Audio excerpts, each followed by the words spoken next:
Thank you for joining today's webinar, everyone. Good afternoon. Before we begin, I'd like to cover a couple of logistical or technical issues. If you come across any problems during the webinar, please chat to the host. You can find the chat box on the right side of your screen. If it does not appear, click the dialog bubble on the bottom of your screen and it will pop up. During the webinar, you can chat your comments or questions in to the panelists, and we'll compile those and put those together. And we're going to hold questions until the end of the webinar for Dr. Aram Nadeem. Thanks for joining us, and let's get started. So on behalf of the Community Technical Assistance Center of New York State, it's my pleasure to welcome you to today's webinar, Helping Students Adjust to the New Normal, Implementing Evidence-Based Interventions for Students Returning to School with Mental Health Difficulties. Today we're going to focus on cognitive behavioral intervention for trauma in schools. My name is Jim Rodriguez, and I'm the Director of Trauma-Informed Services at the CTAC and the McSilver Institute for Poverty, Policy, and Research, and I'll be the moderator for today's webinar. Today's webinar is the second part of a series we're offering to help prepare schools and mental health providers for the return, or the potential return of students back to schools.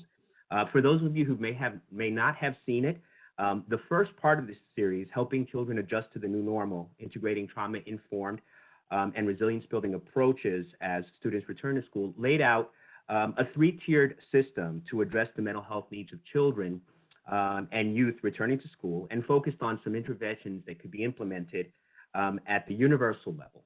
In other words, interventions that could help promote safety and connection and self-regulation for all children returning to school during these complex and difficult times where they're exposed to stress related to the pandemic, as well as the racial justice movement.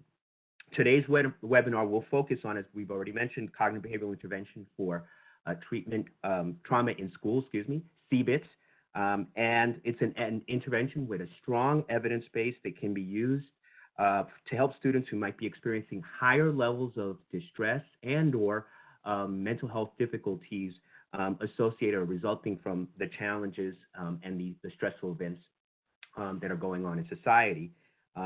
At the end of today's webinar, please complete our survey to give us some ideas for topics you would like us to address in this series. Today, we are fortunate to have with us Dr. Aram Nadeem as our presenter. Dr. Nadeem is a national trainer and expert on CBITS. She conducts community-partnered research focused on implementation of evidence-based practices in schools and community settings and disparities in children's educational and mental health outcomes. She has particular expertise in evidence-based practices for trauma and studies implementation strategies and the use of continuous quality improvement methods. Dr. Nadeem will speak on not only how to implement CBITS, but also to address the challenges of these times, and we're very lucky to have her. So with that, I'll turn it over to her. Aram?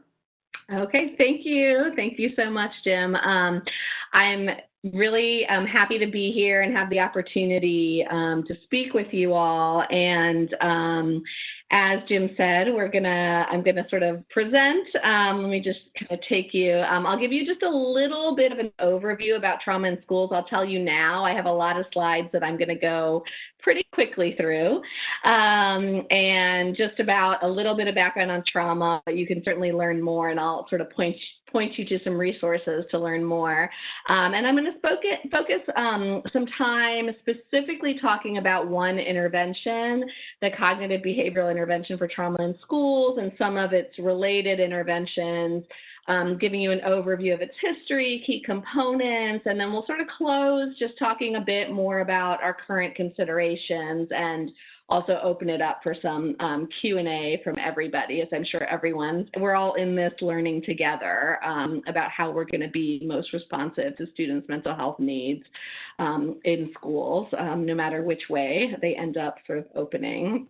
So just to kind of do some basic definition of terms and things like that, when we're talking about trauma related to this particular intervention, CBITS, It's really grounded in sort of that DSM definition of trauma, which is when a child is feeling intensely threatened by an event, something that they're involved in, something they might witness. That's what we think of as a trauma. And there's a full range, right, of traumatic events or trauma types that kids can be exposed to. And so here are some examples, and I'm going to, and we'll sort of talk about more of these in a moment, but these are just a few examples of things that often come to mind for folks. And nationally, we know that a startling number of students have been exposed to violence and trauma in the last year, up to almost 60% of adolescents. And in many urban areas, as research has shown us, sometimes that basic exposure to traumatic events can be close to almost 100% of kids. And so just sort of knowing how ubiquitous the experience is.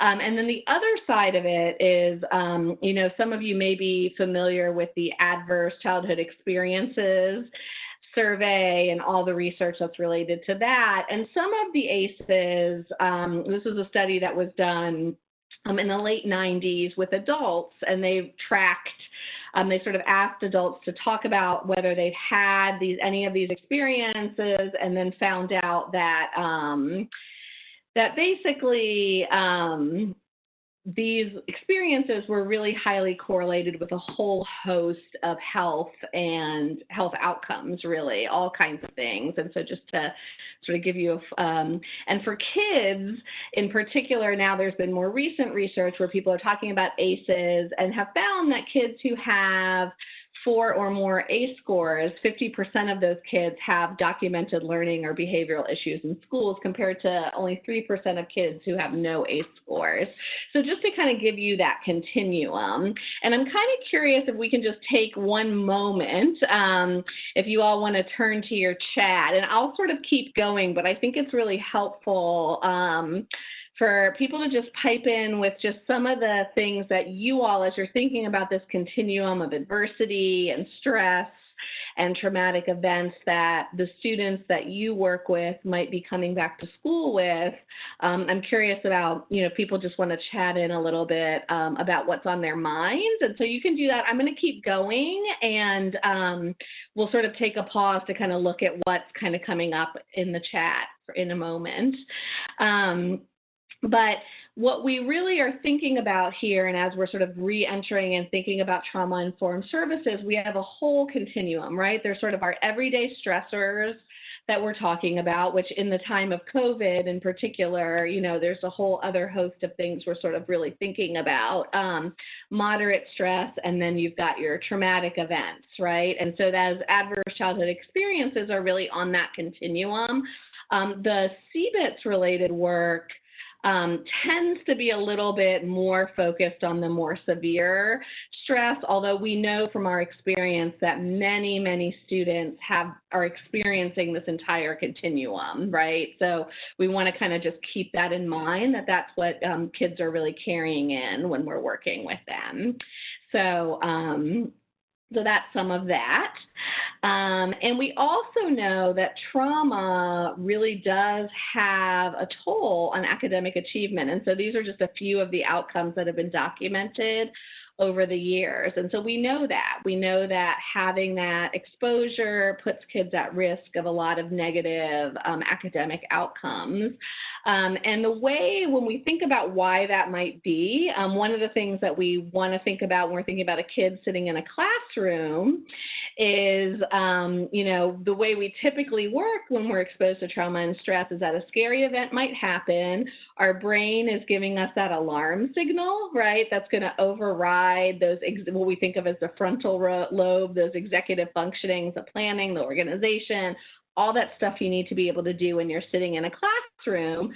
When you're in a crisis like that, when there's been a threat, then that's what happens in our brains, and then we have that fight, flight, or freeze response. And then based on that, we also create a memory, right, of that experience, and that's how things typically work.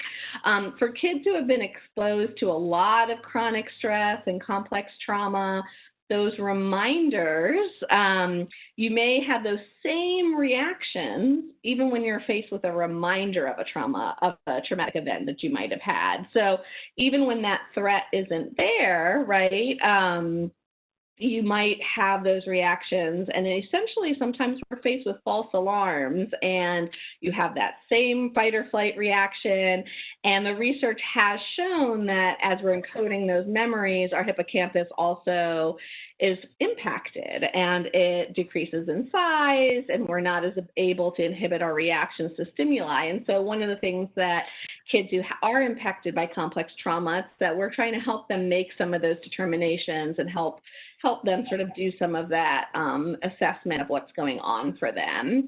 I'm going to pause just for one moment. I think it would be nice to take a break to just hear a little bit about what's coming up in the chat in terms of what kinds of things you all are seeing or anticipating that you're going to see in the students that you work with. So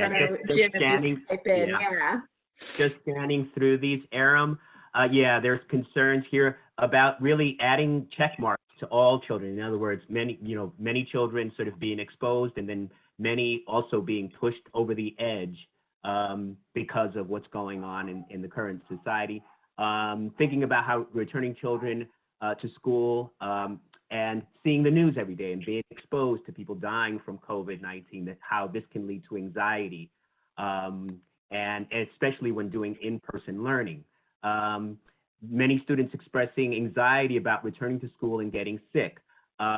Someone else mentioned students who might be concerned about parents and their work. So presumably parents who are still out there and potentially exposed, so coming in with those fears about how their parents might be at risk. And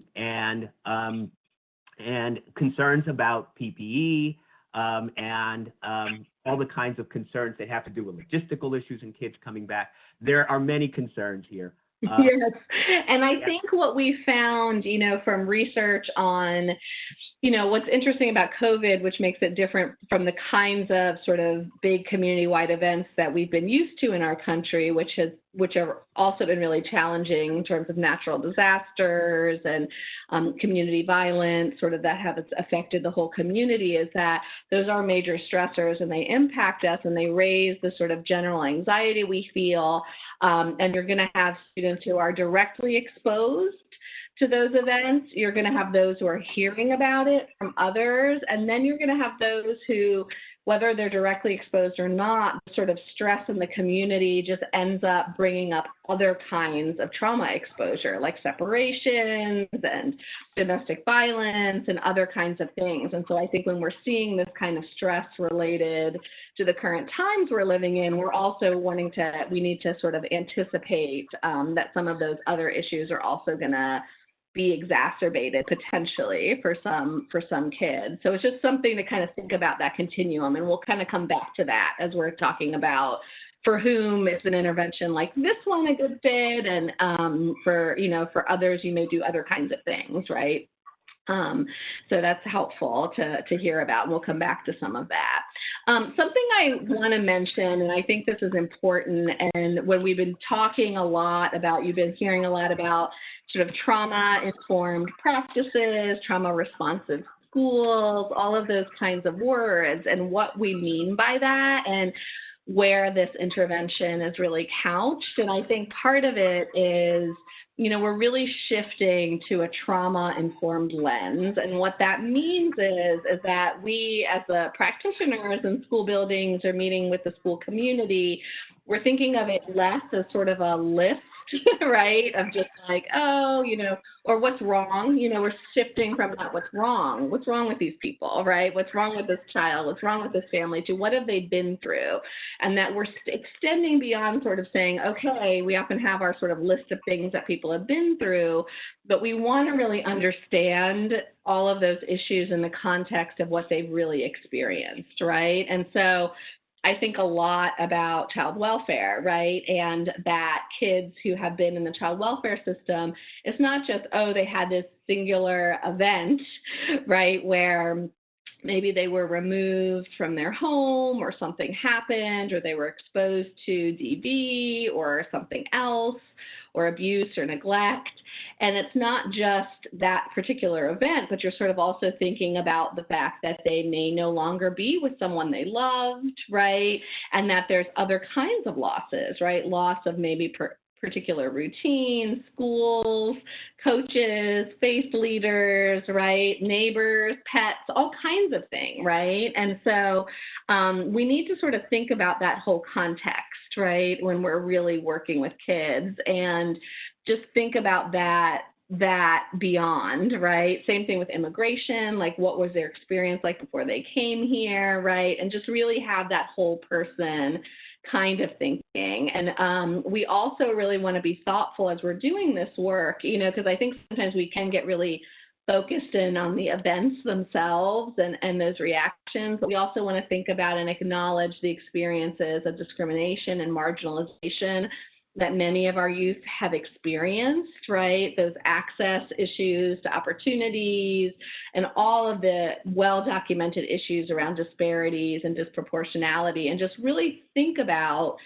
the fact that those are real experiences, and that we want to be thoughtful about that, because if you think about the cumulative effect of that and the daily buildup of those kinds of experiences, and the resiliency that our students are really bringing with them in the face of some of these experiences, I think it's important as we're doing this work to have that lens, because I think we can sometimes get focused on it in a very singular way and not sort of talk about kids and not talk about our work with this really resiliency-informed approach. And so we're sort of talking, again, as I'm going through and I'm talking a bit about CBITS itself, a lot of what we want to do is shift from that sort of deficit-focused kind of way of talking to a more adaptive strengths kind of way of talking. And so, like, a very concrete example of this is something like, is a child, like, sometimes kids have gotten in trouble, and you've probably seen this, right? Like if someone was stealing food, just as an example, right? And sort of, we often go into, well, you can't steal, but it's also important for us to think about, well, what does that mean, right? Does this student need food? Are there ways that we can sort of more proactively support and sort of recognize that this was an adaptive behavior they needed to engage in, to eat, or maybe to feed other family members? And so, you probably all know your teachers you've worked with over the years who do those things, like keep a little stash of food in their desk for students who might need that so they can sort of support them. And I think just honoring those kinds of things and thinking about them. And I won't go over every sort of bullet on this slide, but I just want to sort of bring up, another example when I think particularly around focusing on the wins, for example. We had a student that we worked with over the years who had been living in foster care with his foster family, and was really struggling academically. They were thinking about IEPs, they were thinking about all kinds of assessments, had gone through a lot of trauma, but had a really lovely set of foster parents who were really supportive. And this child got in trouble for scrawling his name on a wall, and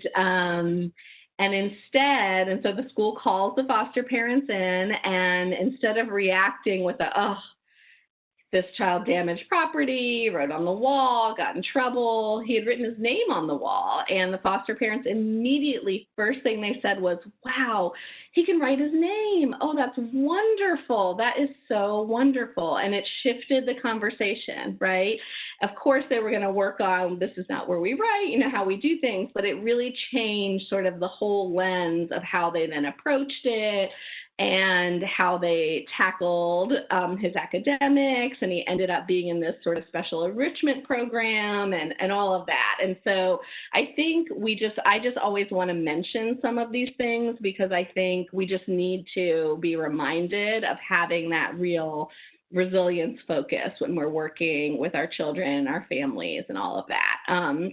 So just a couple more things before I dive into CBITS itself. So CBITS was really developed in particular, and I'll talk about some of the related interventions as well. It was really developed with this idea that we want to have services like this in schools.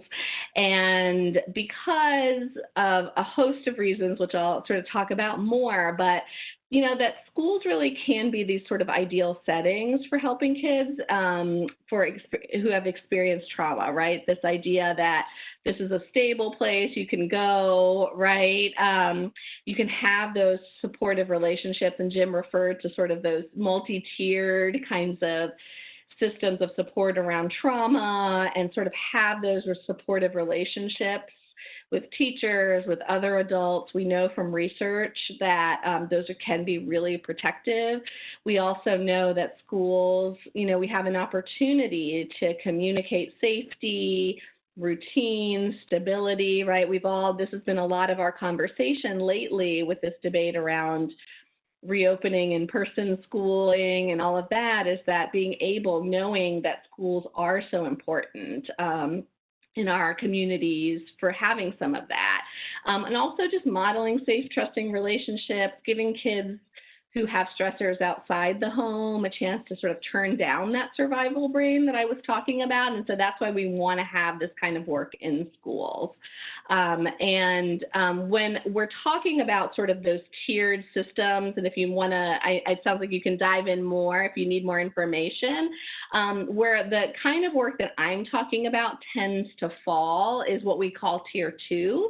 And so these are those kinds of interventions that are for kids who might be considered at risk for, sort of more intensive mental health needs, or issues to emerge and things like that. So we sort of tend to think of it as sort of a tier 2 intervention, that it's not necessarily for all students, it's not necessarily universal, but it may be really helpful for kids who are struggling with some issues. And so that's kind of where this tends to fall.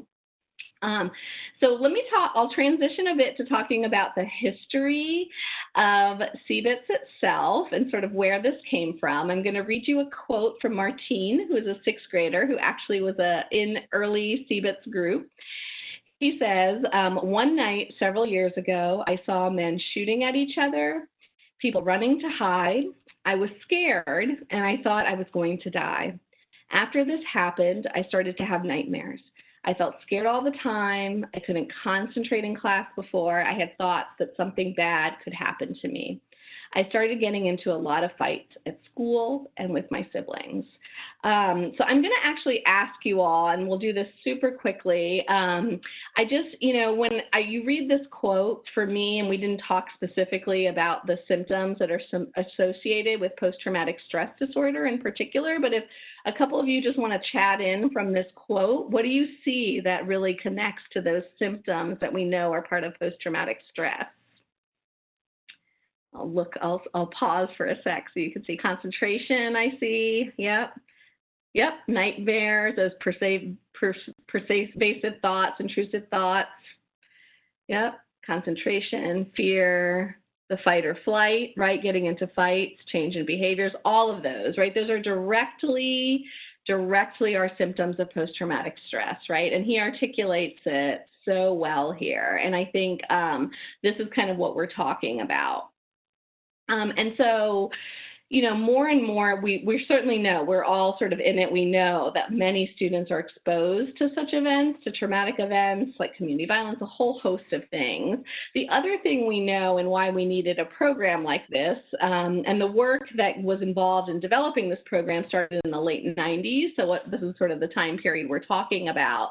We know that most kids actually don't get treatment. They don't make it to mental health. They don't make it to specialty mental health, and schools have often been called the de facto, right, provider of mental health services for kids. The other issue is that a lot of times these kinds of internalizing problems, the post-traumatic stress symptoms, the anxiety, the more depressive feelings, those often go undetected, right? We tend to sort of attend to the more external behavioral stuff. And so that's another reason, another impetus for why this work started. The other reason we do it in schools, right? Kids are in schools, right? We have more access. We can remove some obstacles. We can try to deliver services in a more destigmatized way. And a CBT model in particular has been a nice fit for the school setting because if you want to serve a lot of kids, you can do it in groups, and this is a group intervention. I'll talk about that.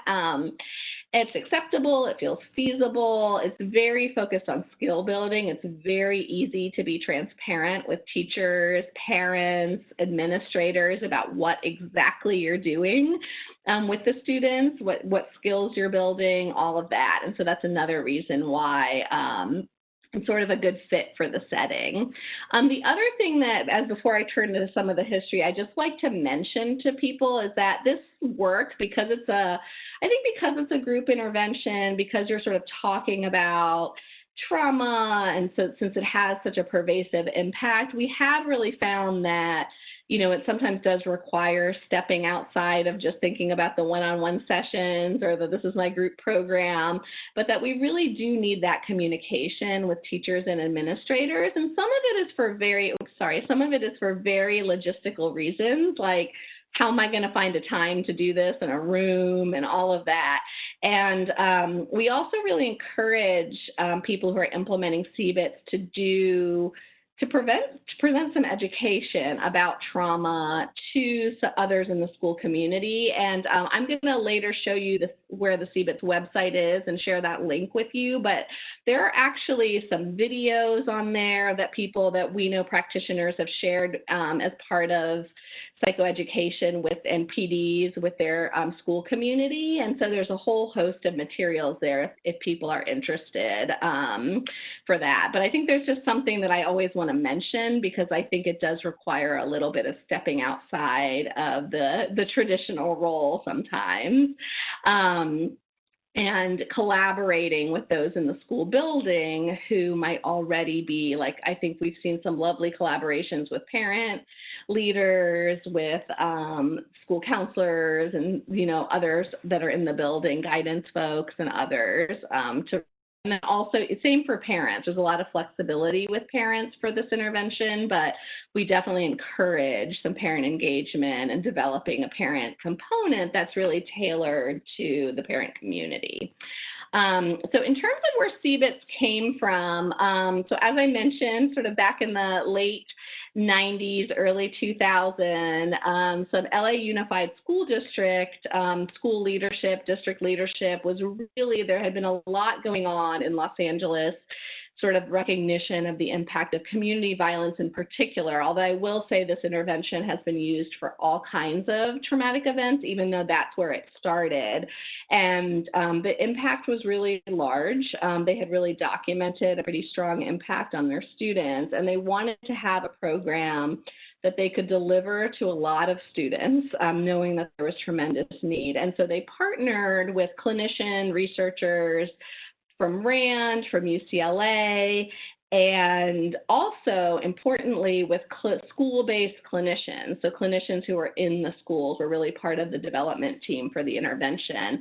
And they wanted it tailored for schools, something that really could be adapted, was set up. There's a manual, but the intent would be that you would adapt it and be able to use it with really diverse families and so the very first iteration of CBITS was actually done in Korean, Russian, Spanish, and I think I'm blanking on the other language. There was one more. And they implemented it as part of a program for recent immigrant kids. And so that was the first iteration. And now what it is it's 10 group sessions for kids, really focused on that skill building.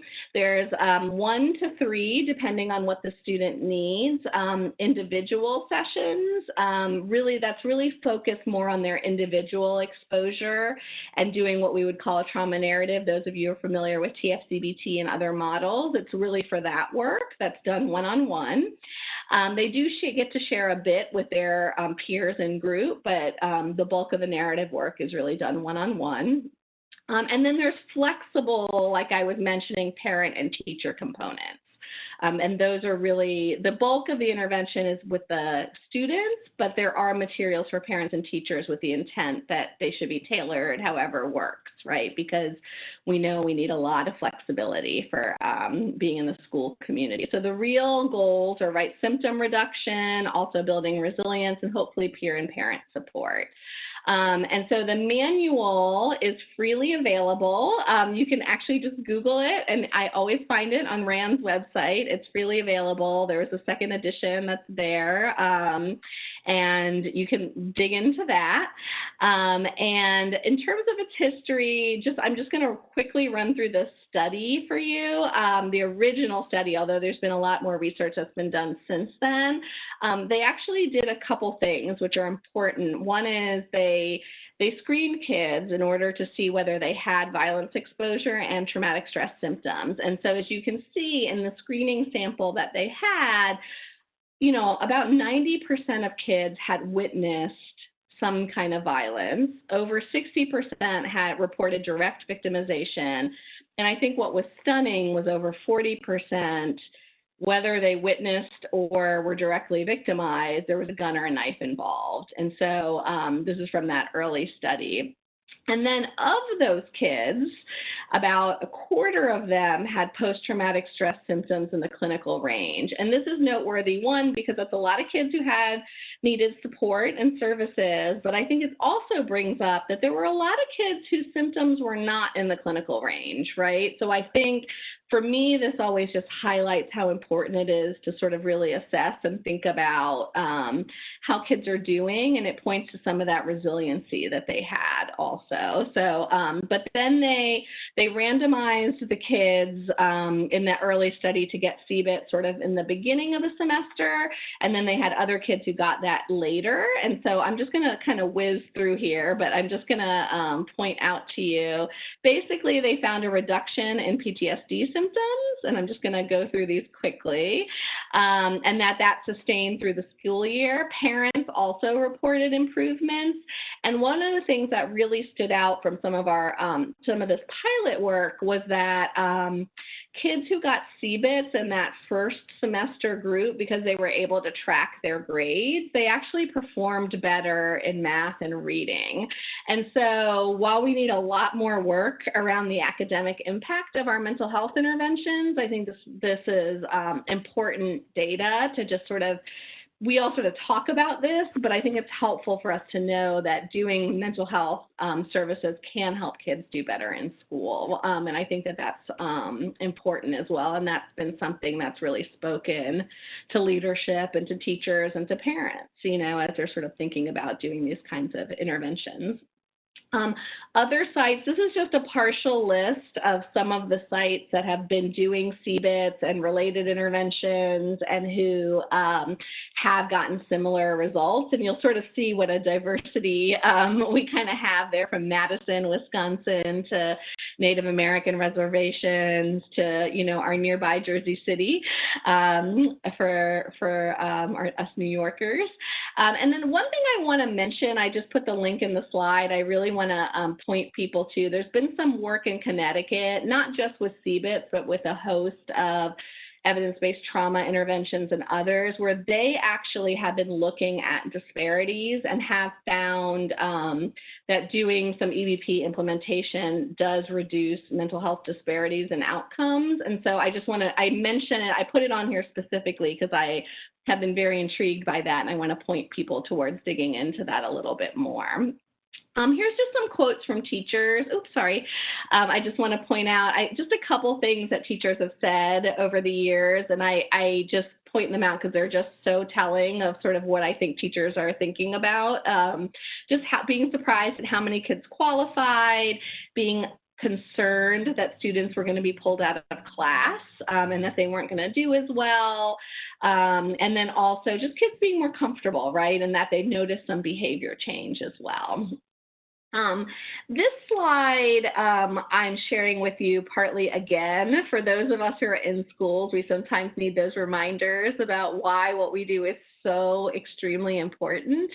This study was done after Hurricane Katrina, and it was done in New Orleans and other parts of Louisiana, with really an interest in trying to figure out if we implement different kinds of interventions, like maybe we can figure out sort of a stepped care model for kids who have had differential sort of exposure and symptoms. And so as part of the study, what they did was they randomized kids to get TFCBT, which you'll see where it says clinic-based. That's TFCBT. And for those of you who are familiar with TFCBT, it's probably the most well-researched intervention for trauma for kids, and it's a wonderful intervention. And so, but they randomized kids to get TFCBT, but it was in the clinic.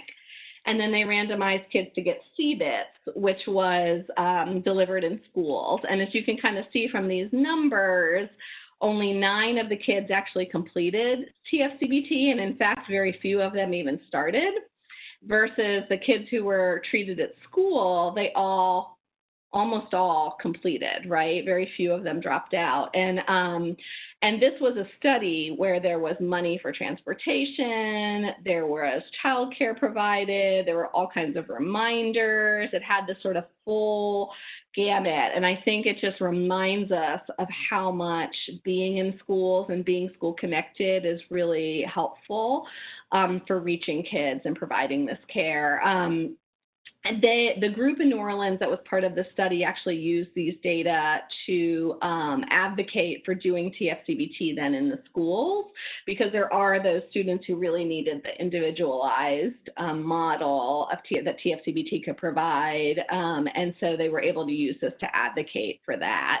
So just an aside. I want to mention right before I dive into the session, I'm going to share with you a little bit of session material from CBITS and from related interventions. A couple important adaptations. In the last few years, there is now Bounce Back, which is an elementary school trauma intervention, which is an adaptation of CBITS. It's also been supported in a randomized trial, and it's really was meant, I think one of the things that happened over the years as we were doing this work is that more and more people were asking for something that could be implemented in elementary schools. And so they were adapting CBITS, trying to do those developmental adaptations, simplify the concepts, and Audra Langley and Lisa Jaycox got funding to actually to formally develop and test what's called Bounce Back. So it's similarly set up to CBITS. It's got 10 group sessions. There's some sort of optional flexible parent education sessions. And then there are actually, because the kids are younger, they do some individual trauma narrative sessions, and it's possible to invite caregivers to the third one, so that so the child and the parent can sort of share and do that narrative work together.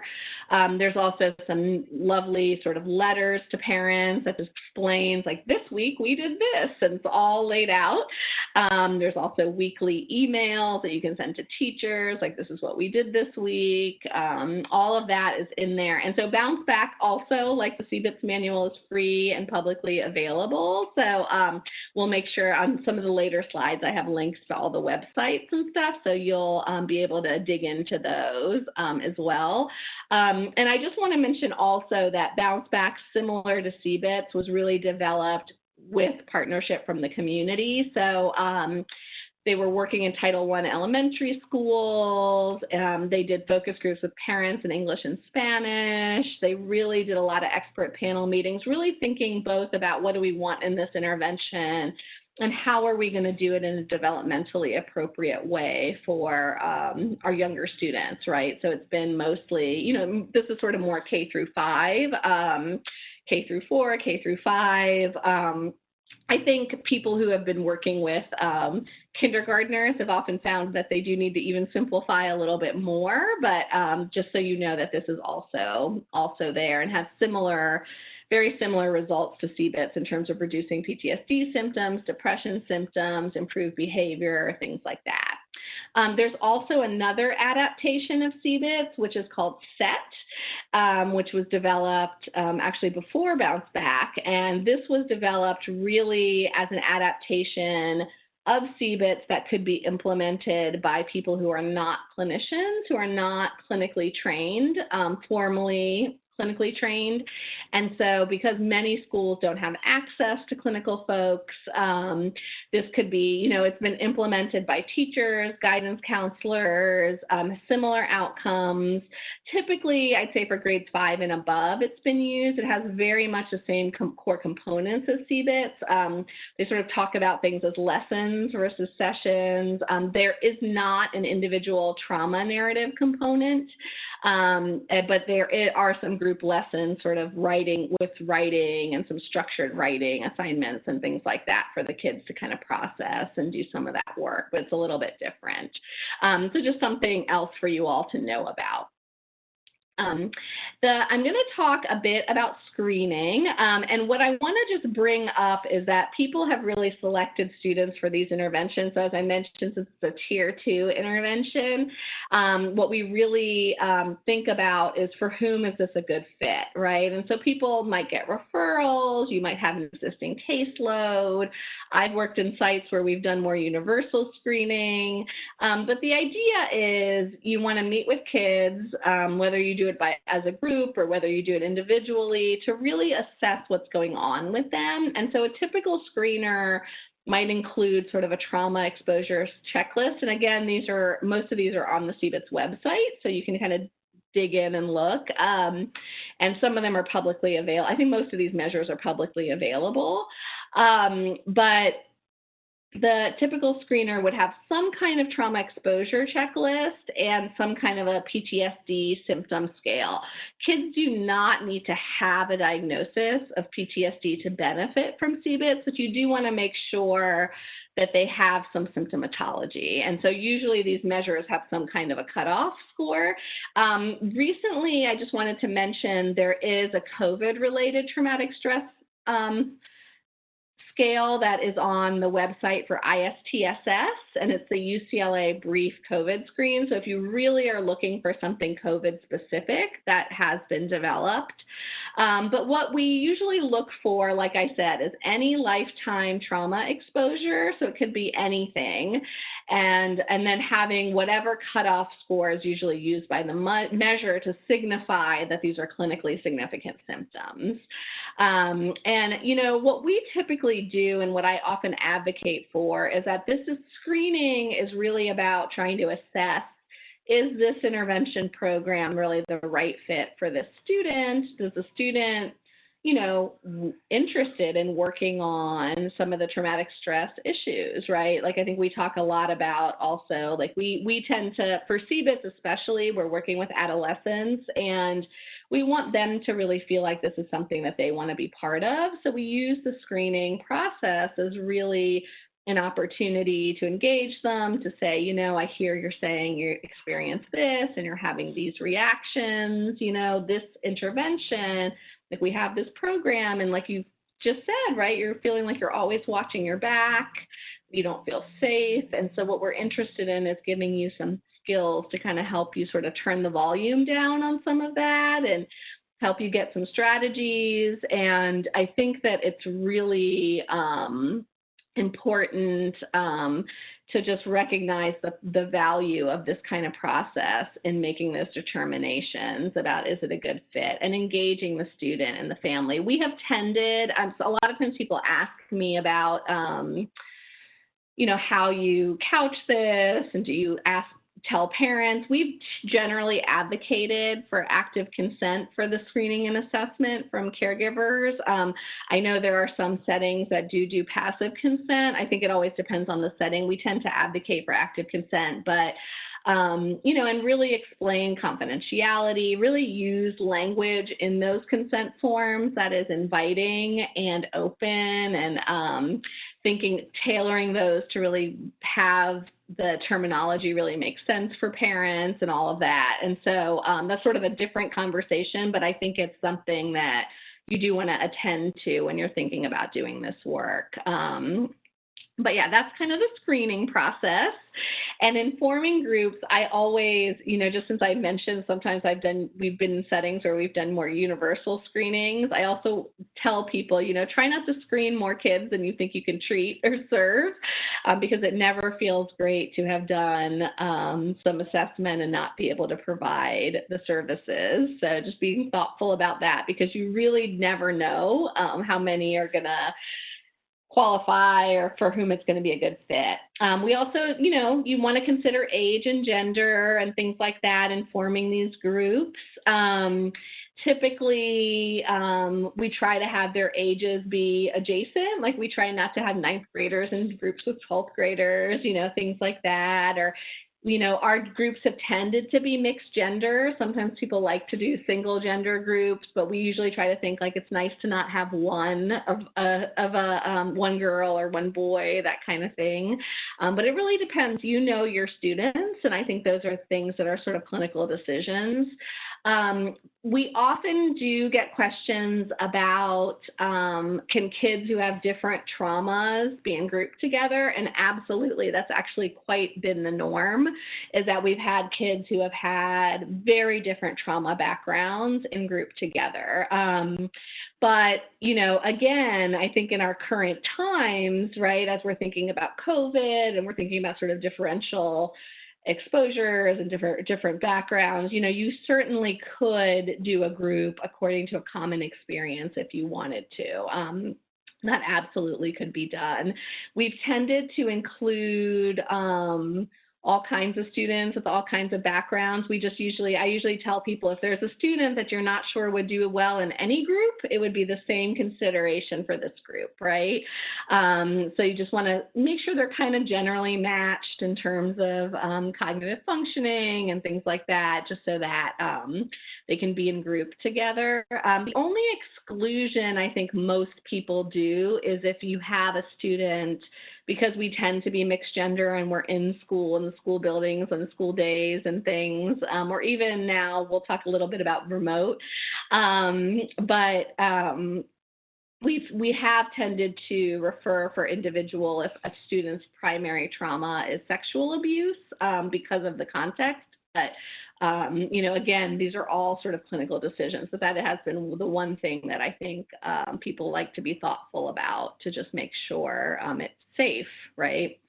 So here are some of the session components of CBITS. I always tell people, even though we're talking about trauma, these groups are really fun. If we're talking about CBITS, if we're talking about bounce back, and they're very, very fun, and you should make it fun. And the kids love that. They're engaged with that.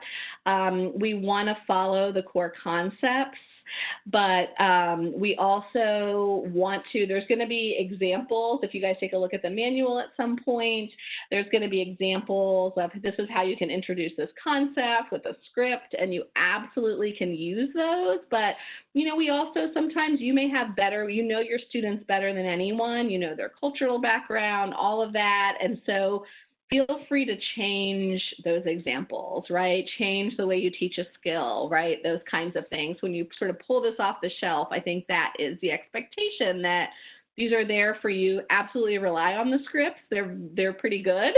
But if you need to change it, I think those are things that are totally fine. We really want that tone for everybody. And the best you can, you want to make it predictable. So I'm imagining a world where we're in school buildings and we say, tell kids, this is how we're going to meet. Sometimes there's hiccups. This is how we'll handle the hiccups, right? Try to put in a lot of predictability. You get the chance to model good coping, right? I think about the many times I've had a group of kids and gone to the door of the group session and it's someone else is in there or it's locked, right? So how do we model good coping? Those kinds of things and those situations that come up, you have opportunity for that. And these are the actual sessions. So there's 10 sessions. As you can see, some of the topics have 2 sessions devoted to them. So it starts with an introduction and a rationale, and for that, I'll give you a little bit of information. It also has psychoeducation, relaxation training. A lot of our CBITS providers have really been expanding on some of that and integrating a lot more around mindfulness and sort of weaving it throughout, which we absolutely would encourage.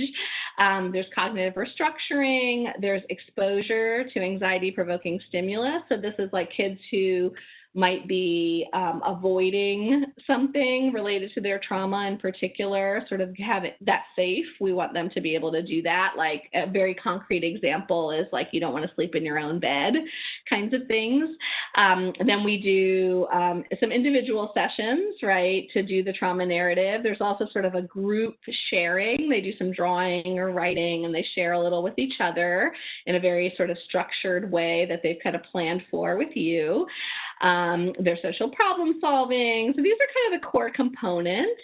I want to just also show you Bounce Back's core components. They're very similar. I think one of the big things that's a little different is that there's a bit more in there around feeling language, feeling awareness, body feelings, things like that. Because the kids are younger, right? There's also more integration of parents. Those are sort of the big things that you'll notice are different, but mostly the session components have a lot of similarity. It's more of a developmental adaptation. So here's some selected materials from CBITS and Bounce Back.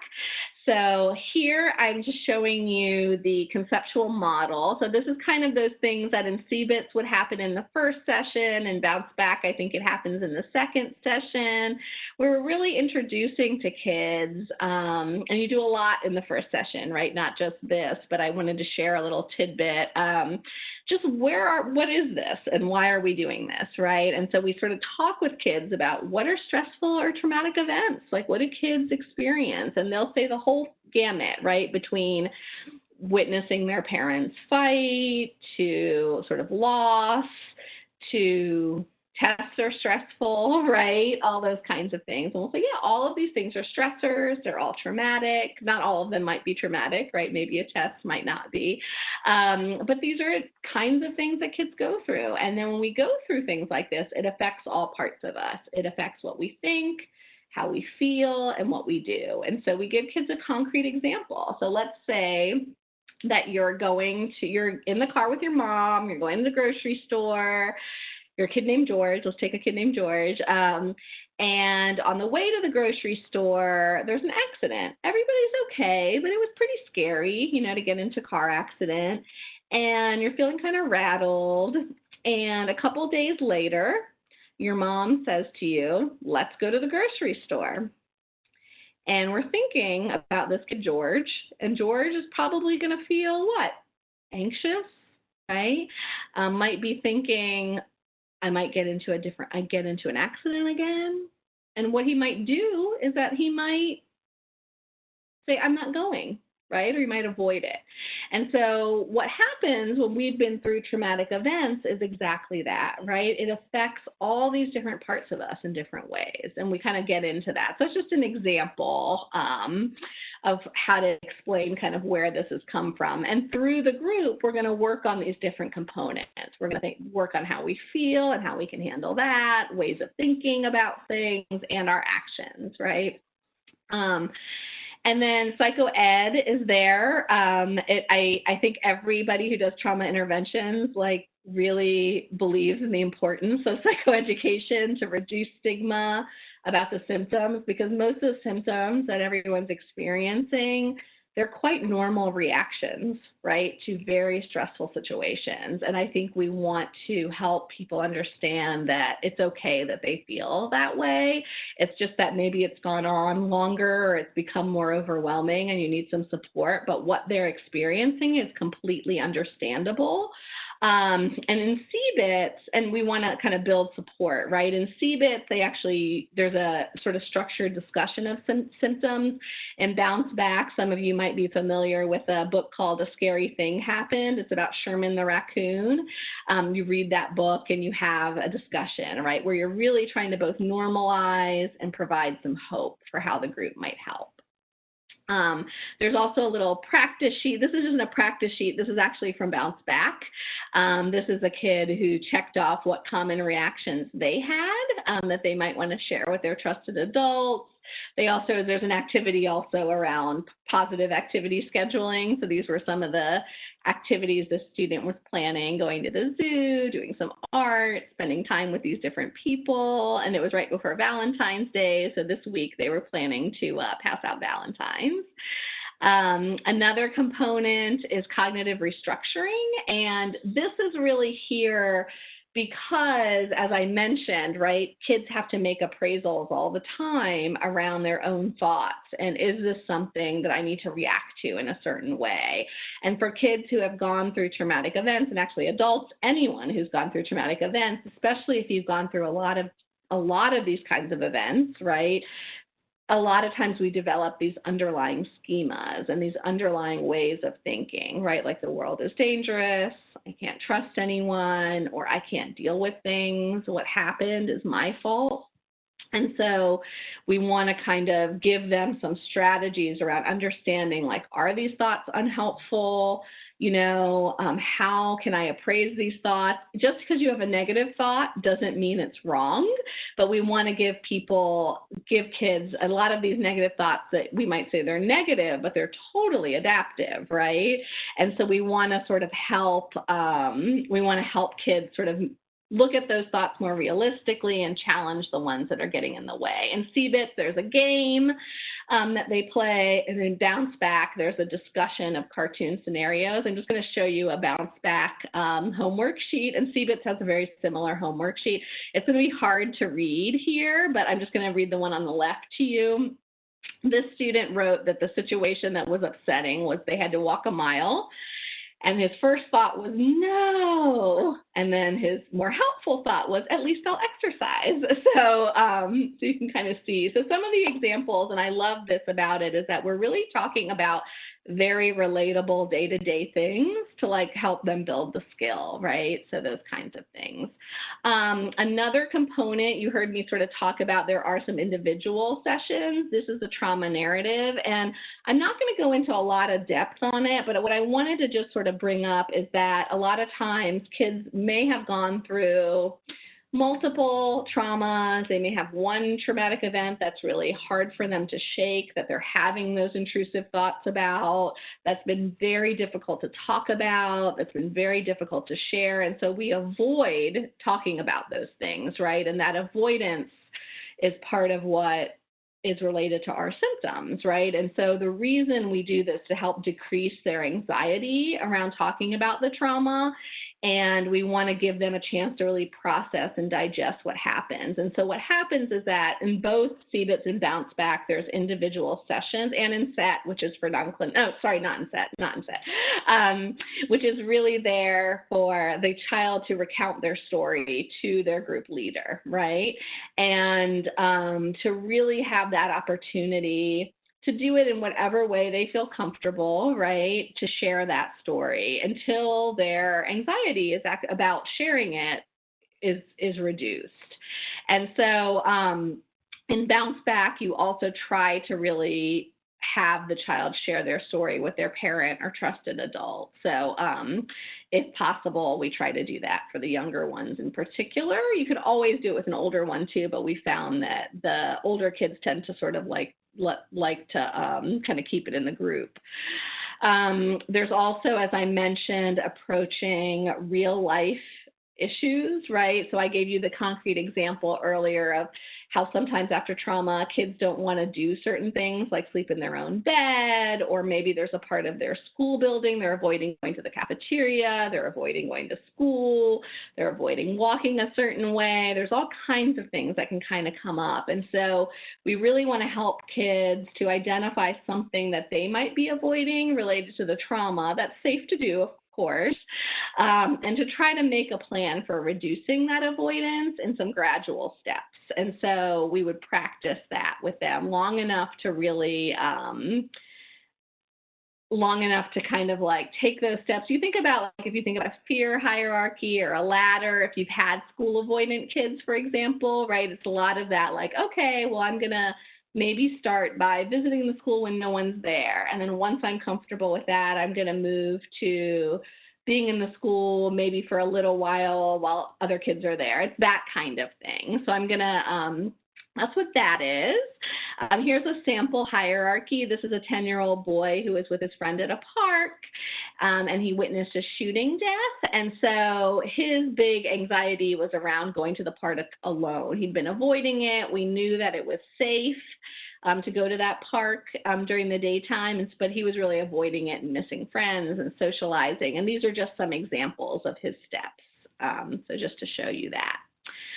The last component is social problem solving. This is partly because the real reason is because our students can be impulsive, right? And they have real life problems to deal with, right? And so we want to give them a framework for doing that. In CBITS, they sort of learn these different steps to social problem solving that involves their thoughts, feelings, and actions. And in Bounce Back, we have this whole framework around what to do when your feeling thermometer is rising and have some strategies. So I just wanted to give you a taste of that. Those are just to give you just a little bit of a snippet of what the sessions are like. I know I'm going fast, but I know there's a lot to cover. And I wanted to just also close our last chunk with really talking about what we're currently considering and what we're currently grappling with, right? And so one of the things that we're all grappling with is related to COVID, right? And so we talked a little bit already about how kids, students, families, they may have direct exposure to the illness, to hospitalization, they could have lost loved ones. And we want to be aware of that. And that's why I think it's great there's now starting to emerge some COVID-related assessment tools around some of this. And, there's sort of traumatic grief, right, which could certainly be coming up around COVID. And then there's also the normal grieving process that we go through, right? And so I think for all of us as practitioners, we have to sort of hold well, what's sort of our normal grieving that we would expect, which is not linear, which is not, sort of a cut and dry thing that starts and ends at a certain time, and that's grieving, right? And we want to support people with grieving if there's grief, but then there's also sort of sometimes can be traumatic elements to the way the loss happened, or it may be extending beyond. I think a lot about people who have lost someone, and any thought they have of that person is really inextricably tied to the trauma, to the way that loss happened, and things like that. And so spending some, I think these are, again, clinical decisions, but spending some time parsing that out.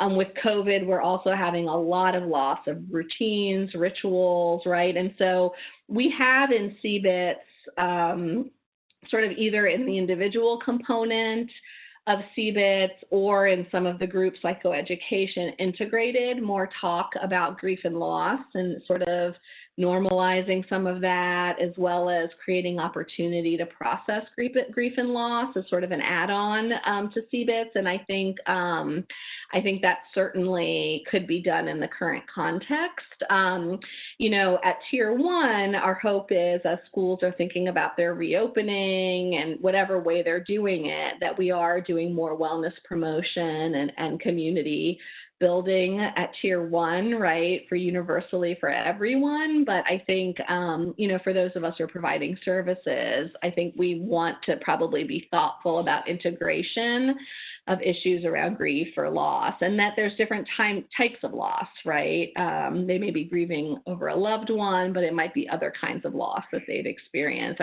Definitely people have moved because of what's going on, right? People have lost jobs and all kinds of other things. So I think we want to kind of think about that and know that maybe not all kids might need a trauma-focused intervention, but that we can use some of the thinking from this work to sort of help with creating nice contexts for kids around that. So I already mentioned sort of adding individual time to the trauma narrative work is often a helpful place to process grief and loss issues. So that's going to come up. Another issue, which quite frankly, we've been, CBITS clinicians across the country have been talking about for years, but I think as our collective consciousness around these issues have really been elevated in recent months, is really talking more about historical and racial trauma more explicitly. in CBITS and with our kids as they're kind of going through the different sessions. And so similar to PTSD, actually, and people certainly are having post-traumatic stress reactions, right? But one of the things that comes up is sort of this racial trauma is unique, right, in that it often involves ongoing individual and collective sort of injuries, right, due to exposure and re-exposure of stressors based on racism. And we also have been talking also similarly around historical trauma, sort of that more complex and collective trauma experienced over time and across generations, and I think our national conversations around systemic racism and all of that. And kids want to talk about these things more and more, and they're bringing it up. And I think, that kind of stuff can be integrated into this. And I think a lot about it in terms of a trauma-informed lens, right? And I think a lot about what are these public reminders, trauma reminders that you might have, right? Because that's often what comes up. And so these ongoing, right, sort of big public things that are happening around inequality,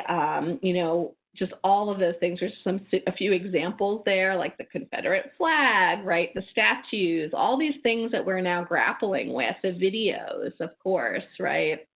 And then there's personal reminders, right? So we've got our family stories, we've got the daily microaggressions, overt racism also, right, and at an individual level, contact with police and authorities who historically may not have been treating people well, right, with equity. And so all of that, right, the coded language, those are those daily things. And so as our students are talking about this, I think about it a lot in CBITS with respect to sort of some of our sessions, right? Can we do some more psychoeducation when we're talking about, like, I had this thought, this incident happened, I was upset, and my first thought was this, right? My first automatic thought was this, like, is that a plausible? Yes, it makes sense you might have thought that given what you've experienced, right? Given the racism you've experienced or given these kinds of interactions you've had. It makes sense you would think that. So let's think about that, right? And sort of integrating some of that into session context, especially social problem solving.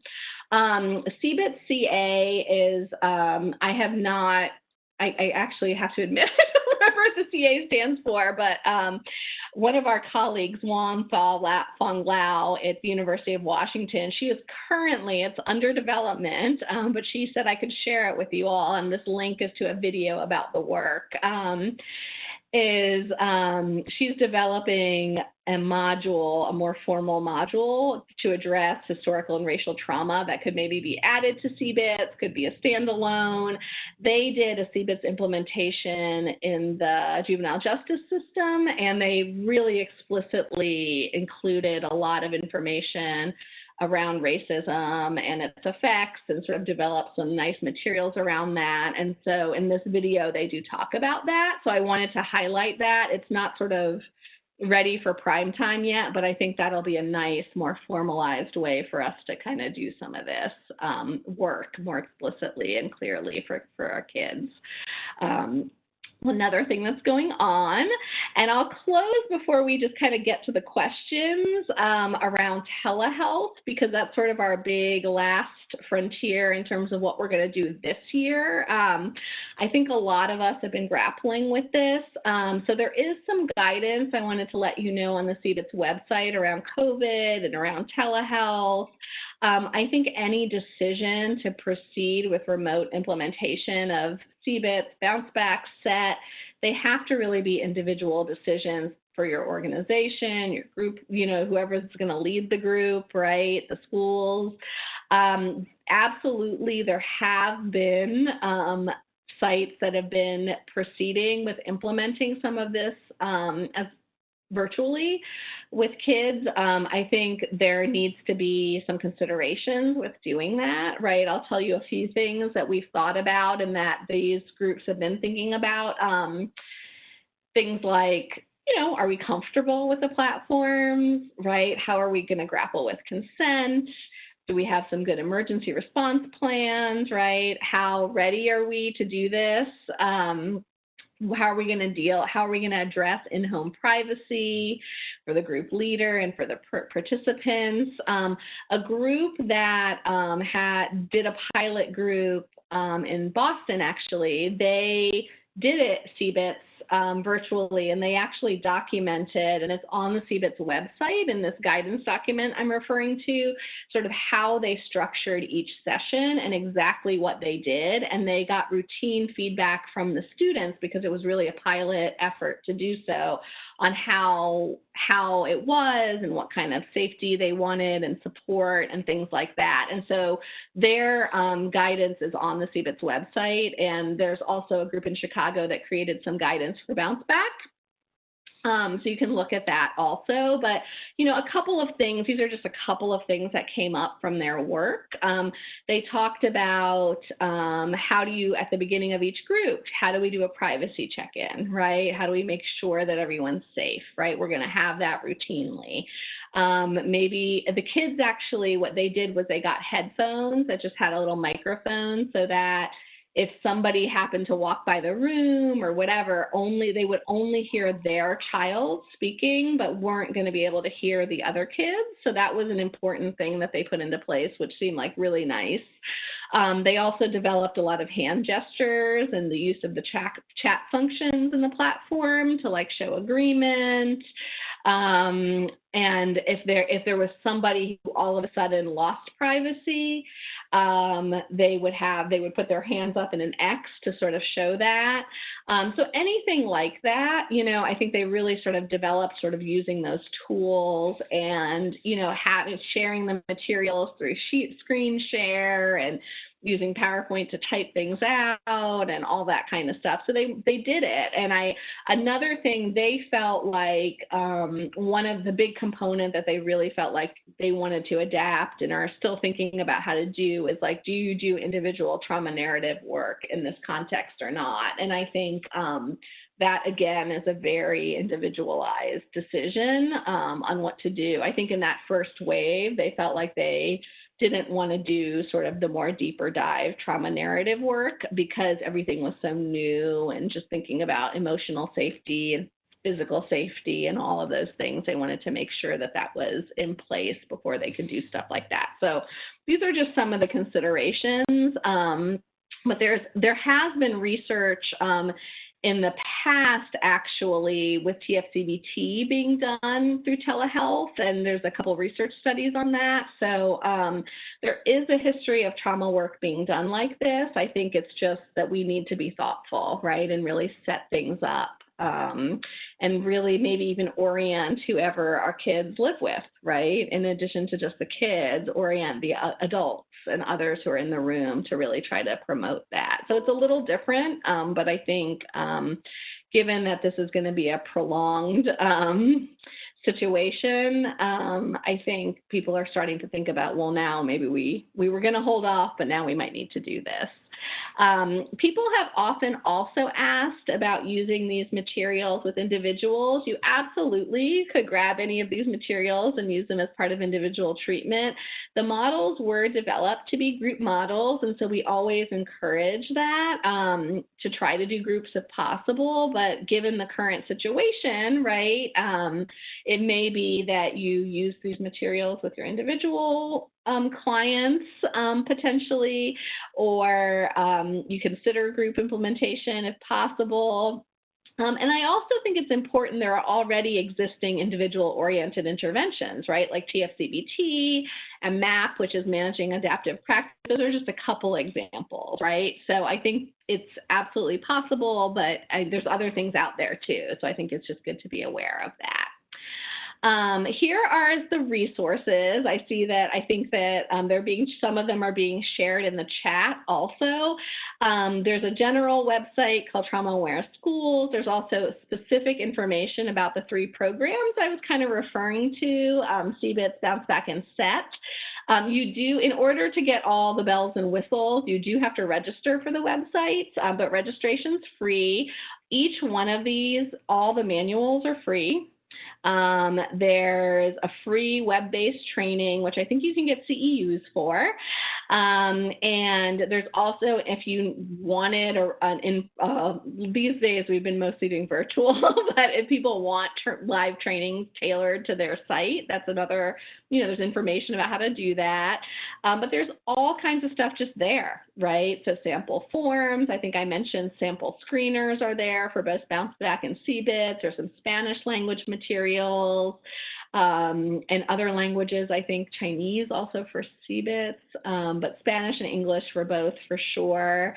There's some slides, all those kinds of things, videos you can use, to implementation tips. There's a lot there for the different interventions if you're interested.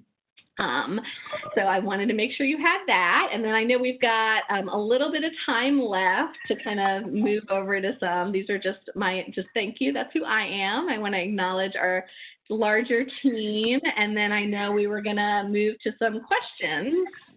Yes. A few questions and many that you've addressed already. So as you mentioned, some, again, Aram, thank you for that wonderful presentation. I hope people have enough information to move ahead and make decisions about whether they can or should implement CBITS in their schools. I think you've addressed a couple of them. Questions were coming through about individual use. I do think going back to the various options that are available, there are some questions about your opinions and thoughts about TFCBT versus CBITS, especially if it's more kind of an individual approach, and also with that DBT. Yeah. Yeah, as well, and your thoughts. And I also say this because I think the questions are coming in also from folks who are working in like day treatment programs. Yeah, so CBITS has been implemented in day treatment programs, absolutely, and successfully. I think sometimes people adjust sort of the timelines and how they're going to do it. It 100% has been and can be.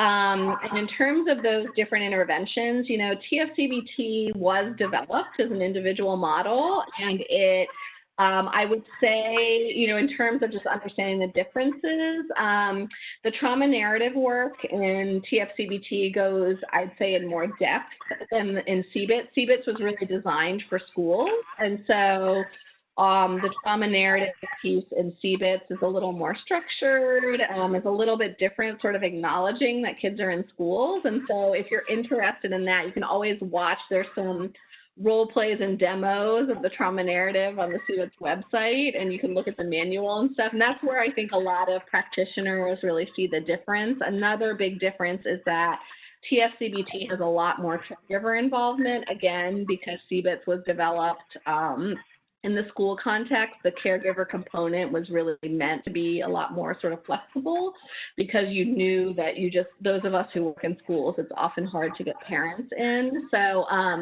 those are some of those differences. And I think I love both models. I really do. And I think it's really a matter of taking a look and seeing what's the best fit. I definitely do know people have used our CBITS materials individually. So you could do that. I think it's a matter of taking a look.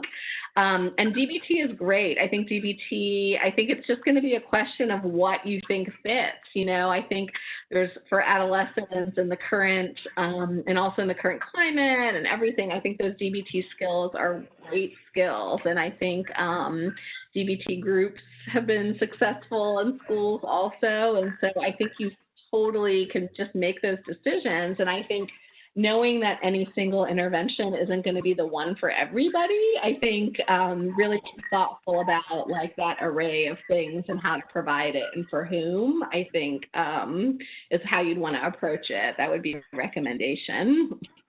Okay, great. And again, sort of the availability of these tools and approaches are out there. I think it is a matter of trying to figure out what's the best fit. Another question, well, this one actually just has to do with settings, just to be clear. Someone works in a supportive housing program with case managers and social workers. Your thoughts about implementing it in there? And I think embedded in this question is also, and I think you addressed it earlier, but the notion of sort of non-clinical staff.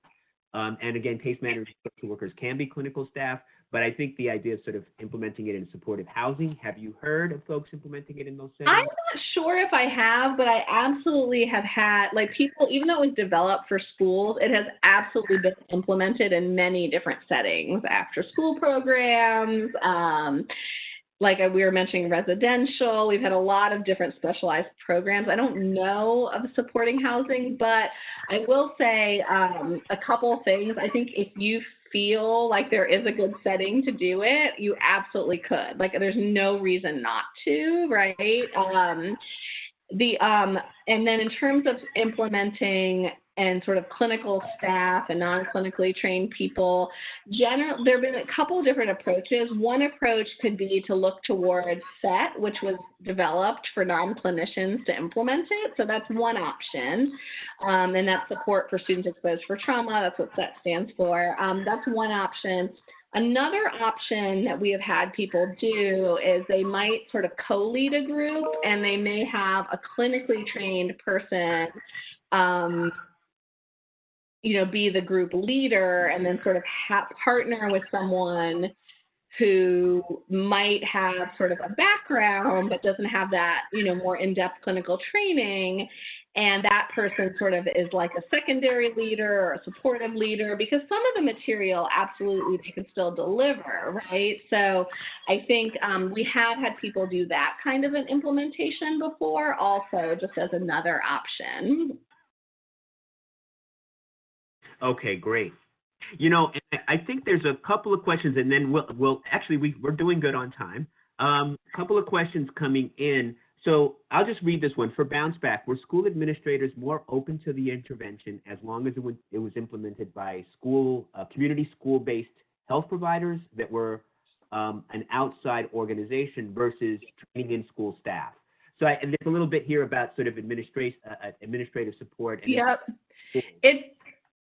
we've been I have probably been training like CBITS for the past 15 years across the country, and Bounce Back probably the last 5 years or so across the country. And every situation, every setting is very different, right? And so in some settings, I have heard, it's easier for the school district employed clinicians to do it. And then in other settings, I've heard it's easier for sort of a partnering organization to do it, and I think it just depends a lot, on the setup and the support from administration and all of that. And so I think, I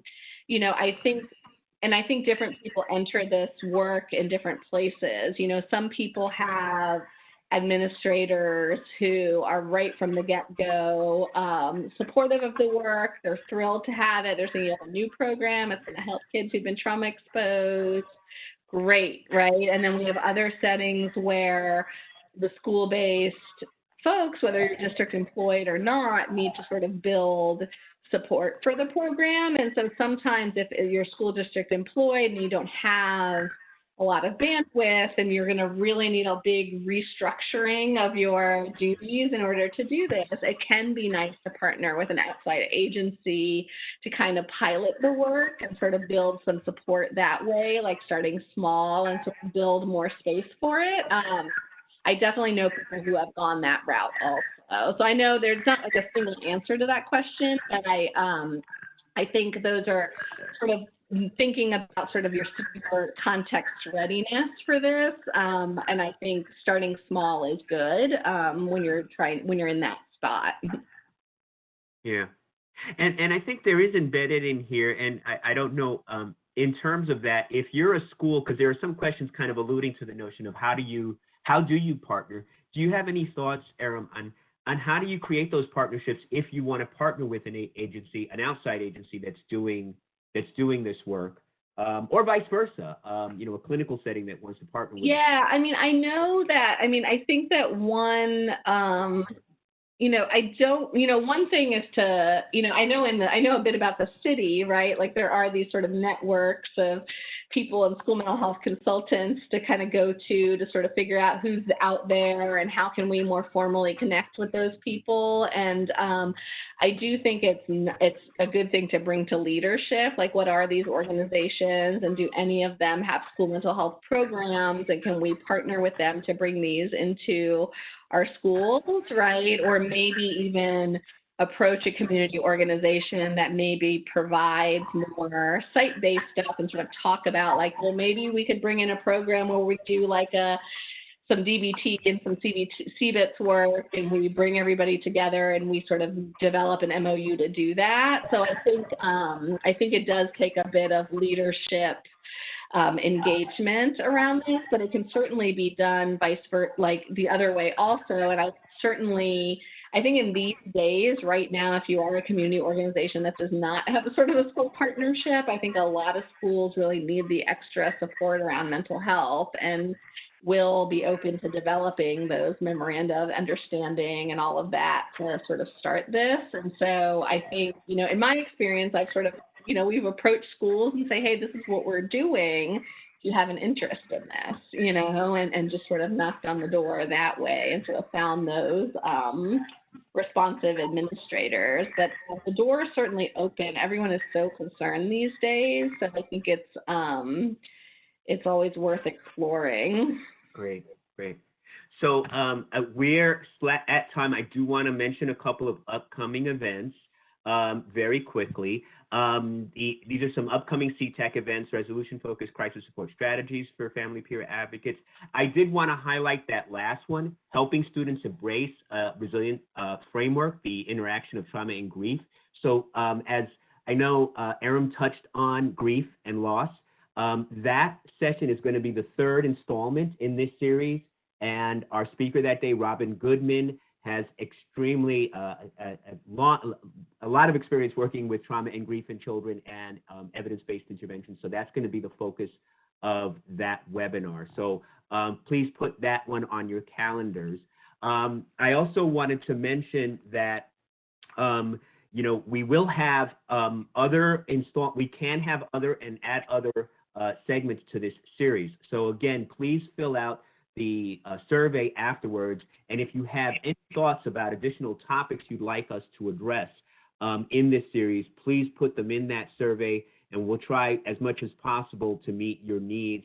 Again, I want to thank Dr. Aram Nadeem, for a wonderful webinar. I hope you got enough information to move ahead with implementing CBITS and/or any of the other trauma-informed and trauma-specific interventions that we talked about in this webinar.